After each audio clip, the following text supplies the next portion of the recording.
everyone. Welcome to the Glazov Gang. I'm not Jamie Glazov. I'm Josh Brewster, filling in once again for Jamie Glazov. Why don't I introduce you right away to my esteemed panelists on the Glazov Gang today. First off, Mr. Michael Hausum from IJReview.com. Next up, Nani Darwish, author of The Devil We Don't Know and head of Former Muslims United. Mr. Ernie White from CitizensAgainstAgenda21.com.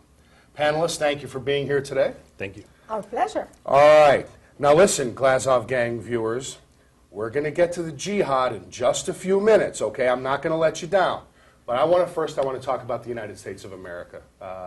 We have a problem on the borders. I've brought this up a number of times. And right now, there's an influx on our borders of illegals coming into this country from Honduras, Guatemala mostly.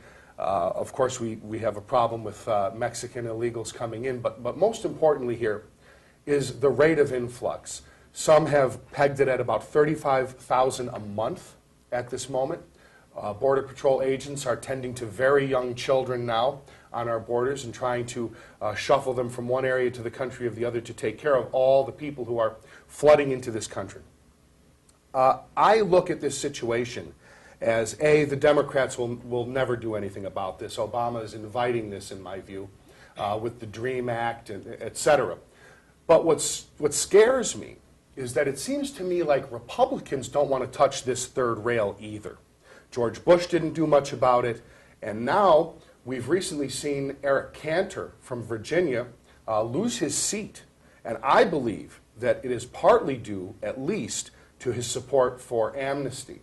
I'd like to get the thoughts of my panelists. I'm really wondering why more Republicans don't have the guts to do something about this. And as much as I'm concerned about Iraq falling into the hands of an al-Qaeda offshoot, that's very important, this country does not seem to want to do anything about its borders, and this has a tremendous cost, to say the least. Ernie, I'll go to you first. What are your thoughts about this influx we're experiencing? Well, I would just want to say that both Republicans and Democrats are at fault here. It was George Bush who first started pushing the illegal immigration on us. It was the Tea Party that was formed because George Bush, the McCain-Kennedy bill, trying to push illegal immigration on us. And one of the things you're going to start seeing, especially at the border, you're going to start seeing a lot of diseases coming over this border.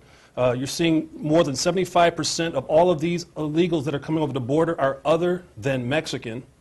And again, you're seeing a Border Patrol that's overwhelmed by these diseases. And I talked to a lot of the Border Patrol agents, and they said, you know, we're worried that we're taking these diseases home to our families, that we're worried about the terrorists that are coming over this border. We're worried about all the different types of weaponry that's coming over the border. And one of the things that they're really not telling you is when they talk about all the children, you've got a lot of kids that are like 15, 16, and 17.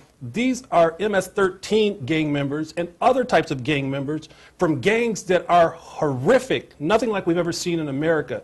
So again, this is a staged illegal immigrant action. The Obama administration has staged this. This is not something that the American people have ever wanted. And we've got an illegal immigration problem. And Eric Cantor lost because of illegal immigration, and I don't care what anybody else says, he lost because of illegal immigration, flat out, that's it, and the Republicans better get with it. And this isn't a Republican issue. Again, this is everybody needs to realize that America's in deep trouble with this issue. What's concerning me, panelists, is that if we can't turn to the Republican Party for a remedy, you can't turn to the Democratic Party for a remedy, then I'll turn to you, Michael Hausum. Well, people who are concerned about securing the borders, and by the way, I would argue, there's a lot of Democrats in that mix, and I would also argue that probably 80% of the country is actually concerned about the border. But if you're just going to be a fringe kook for bringing it up, and the Republicans can't handle it, and the Democrats can't handle it, Michael, this is a grave situation. Reagan himself said it was his biggest mistake was the amnesty. It was a mistake, and it just goes on, and it goes on. Right. Well, a couple of things about it. I think when you're bringing up the Republicans, the major concern from the Republican standpoint, as far as my perspective, is that a big chunk of the Republican Party, they're not pro-market, they're pro-business. And business likes the cheap labor. The U.S. Chamber of Commerce, hugely pro-amnesty. And the reason for that is the more people there are in the country that are willing to do work, the lower the wages are, the better that is for business owners. I mean, the whole they'll do jobs that Americans won't do, that is nonsense perpetuated from the U.S. Chamber of Commerce. Now, as far as what's going to happen on the Democratic side, I love Dennis Miller's joke earlier this week that the only significant Democratic proposals so far for the influx of all these young kids coming in to through our southern borders is to lower the voting age to 11. Well put. You know, I'm going to move on to Nani here, but Nani, Michael brings up a very important point. It reminds me of what Newt Gingrich said a couple years ago. He said, it's very simple. The left wants votes, and the right wants cheap labor. And I can see why there's a fissure between the American people and either of these parties, because what is a country if not able to protect its borders? Certainly Honduras and Guatemala, if you go waltzing in there illegally, you're up, it's a different fate. I agree that both parties sometimes play games with this, but I think the issue of illegal immigration is forced on the Republicans by the Democrats. And the Republicans are constantly being accused of racism. So what can they do? They take the side of, okay, let's see what they're going to do. And I think I've noticed in this latest event of all these children who are coming illegally, that I felt like the Republican leadership is too scared to object to this, because those kids are not going to work. Those kids are going to be a burden on the system for a very long time, and they might end up being gangs in the gangs. So I think there is. I think that the Democratic Party is predominantly the reason why we have an illegal immigration problem. But I know that we as Republicans, we're not supposed to like blacks, but we're not supposed to like browns either. Just need to we're clarify. not supposed to like ourselves either. Okay, just the racism. Well, Michael, you're bringing up something you're bringing up something that's important, and I'll finish this up with Ernie. Ernie, this is a third rail of American politics, but I firmly believe on an optimistic level. You know, everybody can call everybody racist. You're a racist. You're a racist. You're a racist. Look, you got to patrol your borders, and if you can't do that, if you can't touch this third rail, Ernie, somebody's got to stand up for principle, because I firmly believe that there are people all through this country who would like to get a handle on this and stand up for people who come here legally and get a handle on this. I mean, this is insane. Right. I mean, when will the country start standing up for the country? When will we start caring more about the children that are here and protecting the children that are here and not worrying about every other country until we get ours under control? We have an immigration system. We have a process. We already allow more people over here than all nations combined. We've been great to everybody. But yet here we are, we're seeing diseases. In California, we now have a whooping cough epidemic that we've never seen before, and you're going to start seeing this throughout the whole nation. So again, if our nation doesn't stop getting off this racist nonsense, we got to get off this racist talk and start realizing that first we got to protect America before we can start bringing other people to America, because if we don't do what it takes to keep America as America, there will be no America for no one to go to. We're going to all be a third world nation. You know what? Someone's got to have the guts to touch this third rail, though, because I think someone who does have the guts is going to be paid back very positively. I really believe that. Right. Pussyfooting around this issue and trying to be a presentable, inoffensive Republican, it's going to get the Republicans killed in every election. Stand up, be a man of principle or a woman of principle, and say something. Nani? Yeah, I think the compassion they're showing towards the kids is really fake compassion, the Democratic Party. I think the reason they are welcoming all these illegal immigrants from Central America is that I think the Democratic Party want to populate the United States with citizens who come from tyrannies, like myself. But thank God I woke up and understand that capitalism is the reason I came to this country. However, a lot of people who are coming from third world countries, from tyrannies, they come to the United States for economic reasons, and they are coddled by the Democratic Party. And third world country citizens are ideal because they come from tyrannies. They are so easily manipulated, and the Democratic Party wants control. They want control of people. Who are the ideal citizens to be controlled? It's not the regular American people. It's third world country people. Nani, you're touching on something important. I just want to jump in. I'll even go to Michael on this one. You're touching on something very important. We're importing a lot of third world country poverty. values. Yeah, poverty and exactly. A lot And of third world political values. And we have an anti-assimilationist, in my view, academia is very anti-assimilationist, multiculturalist. Diversity is great. American diversity is great, but multiculturalism posits that everything is relative. No one is more particularly great. This is all fake. All of it is all fake. nonsense. The real purpose behind them coddling third world countries to come here is because they want to change the fabric of America. They want to bring people who are going to say... And be dependent.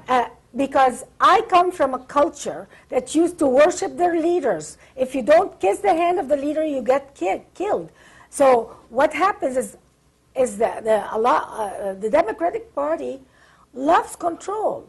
They remind me of Sharia people. They want control. So the Tea Party is a rebellious party. They want freedom and democracy, and they want less taxes, less government. But the Democratic Party today wants total control over citizens, tyrannical rule, and who are the ideal citizens for that?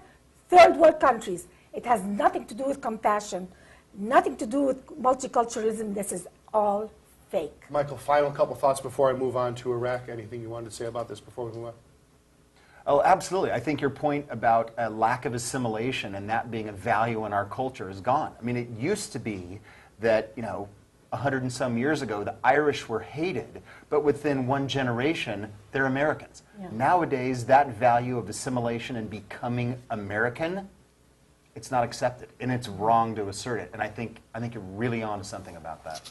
Okay, folks, let's move on to the situation in Iraq.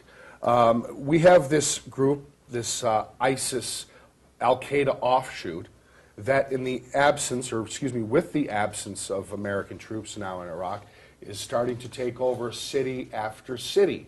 I'll start with you, Nani, on this one. Nani, it's an interesting situation. We pull out all our troops, unlike Germany or Japan, where we have a presence and help smooth things along. It seems strange to me that Obama gets to sit back now and say, well, it's all Bush's fault. But at the same time, if there's no American troop presence, whether it's Maliki's decision or whoever's decision, our decision, whatever, if you don't have an American troop presence after you pay the kind of price that we paid in war, then yeah, Al-Qaeda is going to swoop in. Nani, your thoughts on this one? And what's the difference if Al-Qaeda takes over or not? Shall I tell you the truth? Please. We need to deal with a government that represents what's happening in the Middle East. We are now dealing with puppet governments who come to tell us we have no control over our terrorists. When they come to terrorize you and they cause 9/11, that has nothing to do with Islam. We're not financing this, but they are financing it. So, frankly, it's time for us to deal with the real Middle East. What is the real Middle East? The real Middle East is the agenda of Islam. And I'm not saying radical Islam. The agenda of Sharia, the agenda of Islam is to start a caliphate. They really want to create a caliphate that never existed successfully. Islam is an ideology that thinks of an ideal that never existed in history. The caliphate that happened before was full of coups d'etats and assassinations. It never succeeded. So let them have it. But the problem is we shot ourselves in the foot when in 73 they did an oil embargo on us and we didn't learn our lesson. We didn't drill for oil and we handicapped ourselves to depend on them.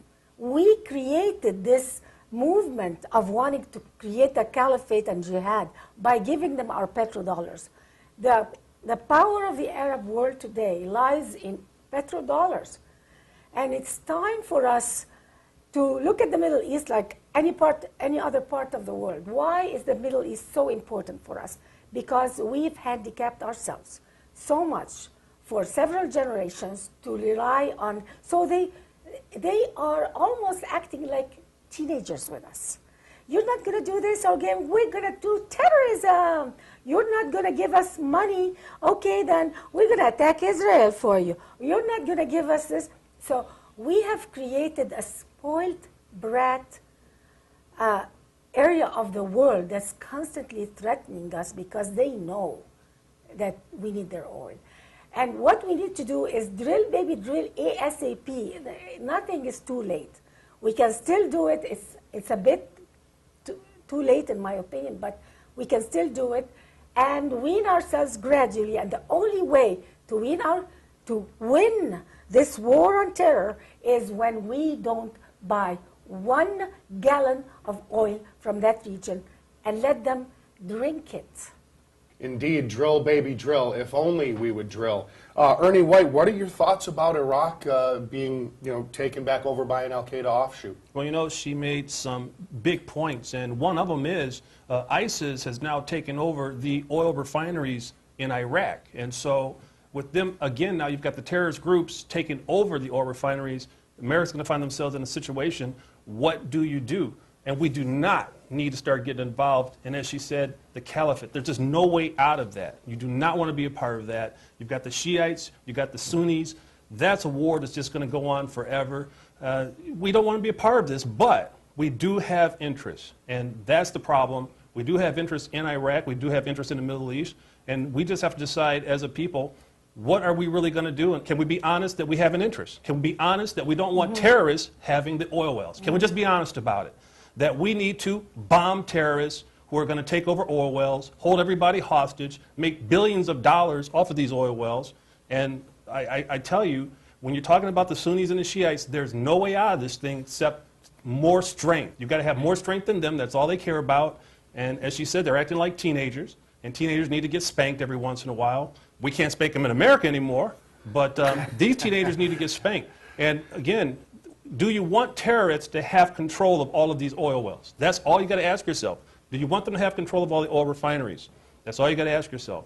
Or are we going to take care of business? And again, but here's one thing I don't want to do. I don't want to put any more American lives in jeopardy over Islam. I am done.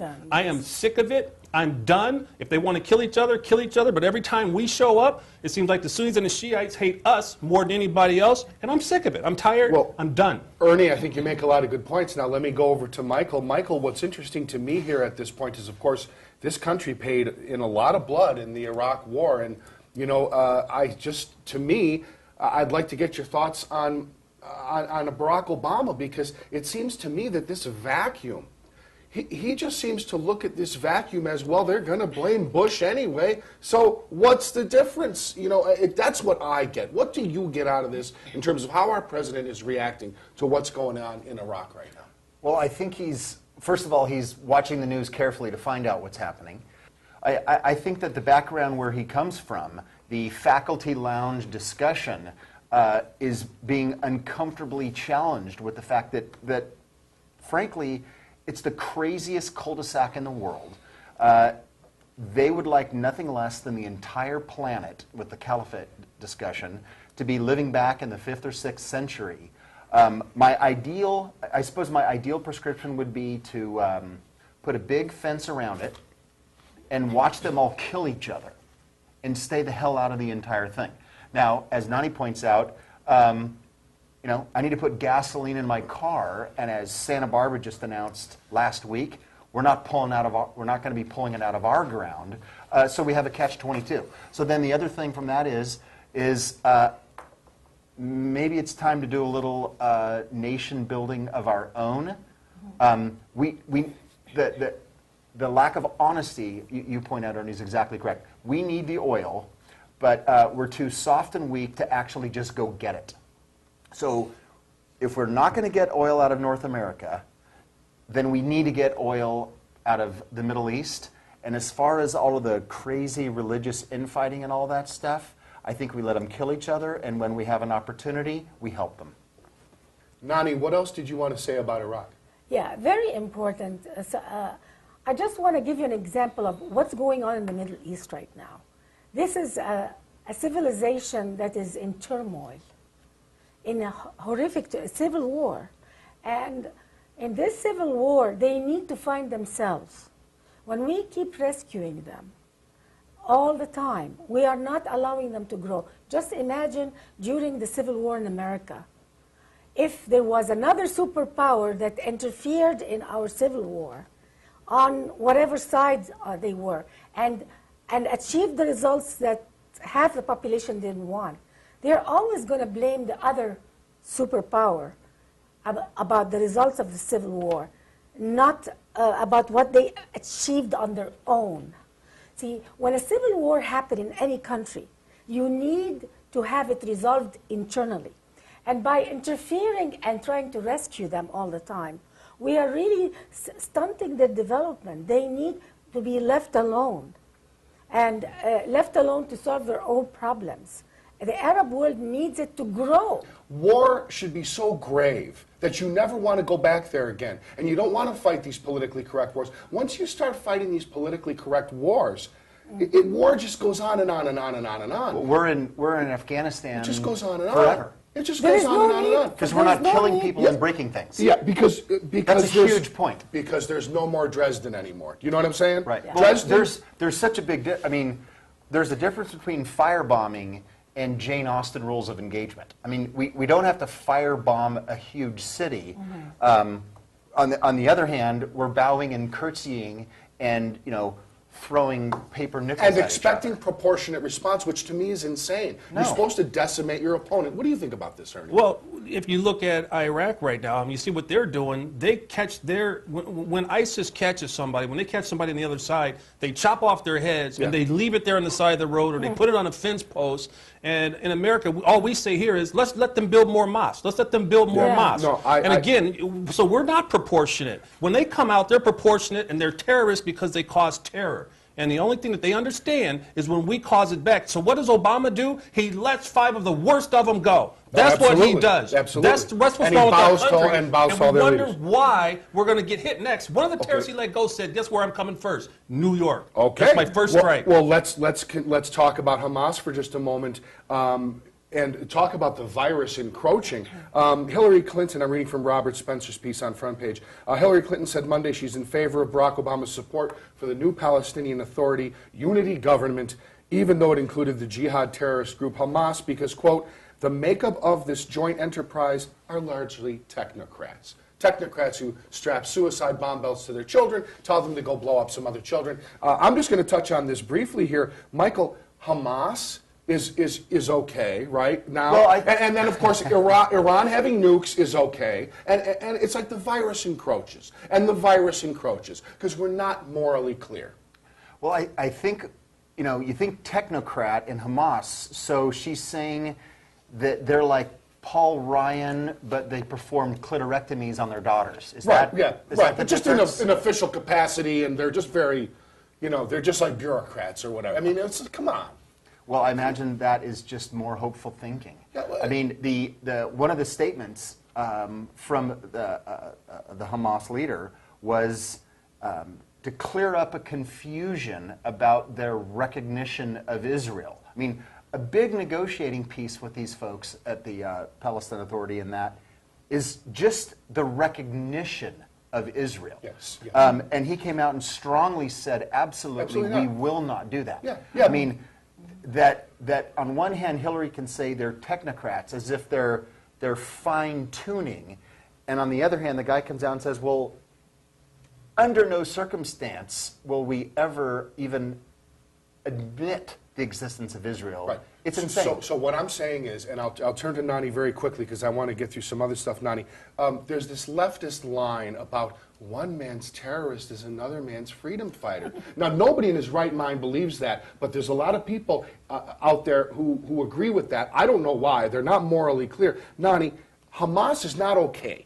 I mean, I don't know how else to put it. It's not okay. But the virus encroaches. Iran has nukes. Oh, well, we'll appease. The Hamas terrorist group, it's okay. We'll appease. It just keeps going. The United Nani. States. It goes and goes. Yeah, the United States has put itself in a very weak position. We have told the Arab world, we need you for the oil, we're desperate, and now we're embracing terrorists. We are accepting terrorism. We are accepting the Muslim Brotherhood as legitimate. the Muslim Brotherhood or Hamas, or, I mean, even Al-Qaeda. Al-Qaeda is a product of the Muslim Brotherhood. Sure. They're all related. It's just different names for the same thing. And here we are accepting to deal with terrorists because we've compromised ourselves and our ethics and our values. We've adopted third world country values like lying. Lying now is cool in America. Ernie, Hamas now entering the center of the public square now, and that's the advocate, and it's okay, and they're all just a bunch of technocrats. I mean, what is this nonsense? I mean, come on. No, we're not clear, man. No, we're not clear. And we have to continue to look at the caliphate. You got to look at this and understand it. They have to destroy 51% of everybody who doesn't agree with them. 51%. This is how you accomplish the caliphate. You've got to destroy 51% of everybody who doesn't agree. That's why Islam is such a danger right now, because they believe in this. And this is not something that's going to go away. You can try to play games with it if you want to, but the goal is 51% of everyone must be destroyed for the caliphate. 51%. Okay, folks, just a couple of things I want to get to before we finish tonight. I'm going to go, this is going to be quick here, okay? I'd like to spend more time on it, but a Benghazi suspect was captured. I want to, Ahmed Abdul Khatala, Big Johnny Jihad, whatever his name is. I don't care. All right. Benghazi suspect is captured. Okay, Michael, I'm going to start with you. Nakula was some hapless video maker who was sunk into an American jail on very suspect pretext. He sunk into an American jail to cover Obama's tracks. Somehow this is okay, I guess, because Obama's a Democrat. What are your thoughts? We have a suspect. He's been captured. That's lovely and wonderful. But there's still a big cover-up here. Big cover-up. Quickly, your thoughts about this suspect being captured. I'm just really concerned, is he going to get DirecTV or Cox Cable? Right. How will he be treated? He's being tried in civilian court. Yeah, great news there. Killing 4 of our folks in Benghazi is a U.S. civilian court issue. I don't quite get that. But I'm concerned about the quality of the television that he'll be getting. So that's really all I have to say. Very good. Nani, in just a few seconds, tell me what you think of this Benghazi suspect. I mean, come on. Obama arrested one thug who has no clue who's orchestrating this attack on the consulate. He's one thug who has no clue who's... This is an orchestrated attack on several embassies in the region by Al-Qaeda and its associates and the radical Islam. And he goes to arrest one thug on the street called Khatalla or... Because the heat is on. All he wants to do... That's exactly what it is. He's feeling the Benghazi heat now, Nani. I arrested this thug. He's nothing. He's just a little thug on the street that attacked the ambassador. Let me go over to Ernie here. Ernie, the timing of this, it's wonderful. He's captured. That's great. But I still look at this guy going to prison to cover Obama's tracks. And I mean, this nonsense is never availed by our media. It's never accounted for. No, and you know what? As long as the American public doesn't get an education and start understanding what's happening in the world, as long as the American public, I know they have to go to work. I know the middle class is busy, but as long as they just go to work and do no extra time studying and understanding what's happening in the world, no one's voting, no one cares about their elected officials. So Obama knows that all I have to do is just parade around one little guy, and most of America will go right back to sleep and say, see, problem solved. Speaking of, hey, problem solved, the media has only so much interest in the IRS scandal. Michael, I want to go to you on this. It looks like the IRS, whoops-a-daisy, we lost these important emails. Somehow my emails are all recoverable. God knows what I've written to people. But hey, Lois Lerner and the whole bunch targeting people on a political basis. The IRS lost the emails. Michael, your thoughts about the lost emails? Were any of your emails lost? I'm sure they weren't. You know, I'd have to describe that as convenient, and I just don't think it's real. Although I did, you know, in April I filed an extension for my personal return, and I can't seem to find my documents anywhere. So I'm sure I'm good. Michael, before I move on, I wanted to point out, Michael, you appeared on the Dennis Miller radio show of late recently. It was right. It was last Monday. Beautiful, beautiful. Right. And it was a good time? Yeah, I was on for a half an hour, which was fun because I've been listening to Miller for years, so I had an opportunity to get on and talk about some of my columns at IJR. It It was a treat. I think between Miller and Adam Carolla and Greg Gutfeld, I do have some hope. And I think satirists really deliver more truth to the American viewer than all the newscasts combined. Just very, very quickly before we get out of here, Nani, the IRS losing the emails, no big deal, right? Targeting your political opponents. I mean, if it was Bush, God knows what would happen. Under Right? President Obama, America is turning into a banana republic. And actually, I'm very sad to say that under Obama, hiding documents from Congress has become cool. They can do it. Ernie, what are your thoughts? I mean, seriously, if this had happened under Bush, where the IRS is targeting the president's political foes, my Lord, what would be? No, he would have been impeached right away. It would have been over. His head would have been laid on the side of the street there. So again, it's just the way America is going right now. And again, Americans need to wake up and start getting a clue and get involved. Seriously. All right, folks. I think it all begins on our borders, and I'm very interested in what's happening in Iraq, but I'm really concerned about what's happening in this country. I never say this on this show. Talk to your Congress people. Make some noise. If you don't like seeing what's going on the border, and this has nothing to do with the color of anyone's skin who's coming over here, I'm very concerned about these borders. But first off, I want to thank my panelists. Michael Hausman, thank you very much. You're welcome. Thank you. Nani Darwish, as pleasure. always, beautiful, talented, and thank you so much. Ernie, beautiful, talented, and thank you so much. Very good. All right, folks, don't forget. Beautiful. Michael, you're beautiful. There's no gender difference You're beautiful, too. in this country. Listen, anymore. folks, the Glazov Gang, of course, is brought to you by the David Horowitz Freedom Center and is always available at frontpagemag.com. Thanks to Jamie Glazov for having me. Thanks to the panelists. Good night.